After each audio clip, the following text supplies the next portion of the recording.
जी लतीफ़ भाई ਇਹਦੇ ਬਾਰੇ ਕੁਝ ਦੱਸੋ ਸਾਨੂੰ। ਅੱਛੀ ਮਾਦੀ ਹੈ ਜੀ, ਮਾਸ਼ਾਅੱਲਾ ਬੜੀ ਉੱਡੀ ਹੈ ਜੀ। ਇਹਦਾ ਬਾਪ ਵੀ ਬੜਾ ਉੱਡਿਆ ਸਾਡੇ ਕੋਲ। ਹਾਂ ਉਹ ਜੋੜੇ ਪਾਇਆ ਆਈ ਹੁਣ ਇਹ ਵੀ ਜੋੜੇ ਪਾ ਲਈ। ਸਹੀ ਸਹੀ ਸਹੀ। लो जी कोटा वाली बड़ी अच्छी माता थानू है भी उड़ी उड़ी गया थानू जिन्हें भी परिंदे दिखाए जा रहे हैं सारे उड़ा के रोके गए ने। ये इन्हों की बहुत बड़ी मतलब अच्छाई है कि उड़ाते हैं पहले फिर उन्होंने जोड़े पाते हैं और इस चीज़ तो गारंटी हो जाती है कि बच्चा जरा है वो यकीनन अच्छा ही निकलेगा, प्रवासी ही निकलेगा।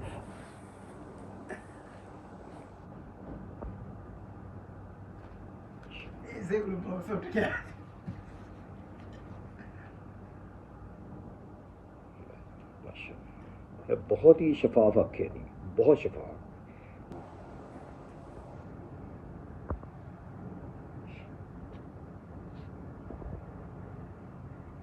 जी अख वालों तो ये पॉइंट ज़्यादा ने, माँ तो भी ज़्यादा पॉइंट ने जी अख की गल करिए माशाअल्लाह जी। पर दिखाना अच्छा जी, मैं तकरीबन सारे परिंदों के क्वालिटी देख रहा वाइब्रेशन परां दे विच यानी कि सारे दे विच ही सानूं नज़र आ रही है।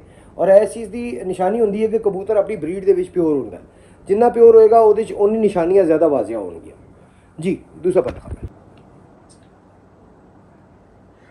यह भी जनाब उस तरह वड्डे पैराशूट के नाल और चौड़ा कुंदा, बारीक तीली, कंप्लीट पला जी। तुम दिखाना प्रॉपर कैंडे के परिंदे सारे तुम दिखाए जा रहे हैं जी।